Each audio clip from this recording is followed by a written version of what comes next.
দেশের জ্বালানি খাত একটি দুষ্টু চক্রের হাতে জিম্মি জানিয়েছেন প্রধানমন্ত্রীর অর্থ ও পরিকল্পনা বিষয়ক উপদেষ্টা রাশেদ আল মাহমুদ তিতুমীর।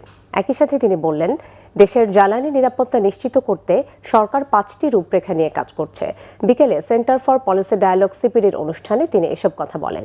তিনি আরও বলেন, সরকার 2034 সালের মধ্যে $1 ট্রিলিয়ন অর্থনীতিতে পৌঁছাতে আশাবাদী।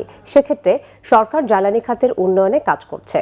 এ সময় বিদ্যুতের দাম নির্ধারণ নিয়ে প্রধানমন্ত্রীর উপদেষ্টা রাশেদ আল মাহমুদ তিতুমীর বলেন, শিল্প কারখানা ও বাসাবাড়ির বিদ্যুতের দাম আলাদা আলাদাভাবে নির্ধারণ করা হবে। পতিত সরকারের চুক্তির কথা উল্লেখ করে বলেন, ফ্যাসিস্ট সরকার জ্বালানি খাতকে আমদানি নির্ভর করেছে, যার ফলে দেশের জ্বালানি নিরাপত্তা নিশ্চিত হয়নি। জ্বালানি নিরাপত্তা নিশ্চিতে দেশীয় সম্পদ ব্যবহারের পরামর্শ দেন উপদেষ্টা। জ্বালানি নিরাপত্তা নিশ্চিত করতে চায় এবং জ্বালানি নিরাপত্তা নিশ্চিত করতে চায় দেশীয় উপায়ে নবায়নযোগ্য বিদ্যুতের পরিমাণ বাড়িয়ে, এবং তৃতীয় হচ্ছে যে তার পোর্টফোলিও ডাইভার্সিফাই করে,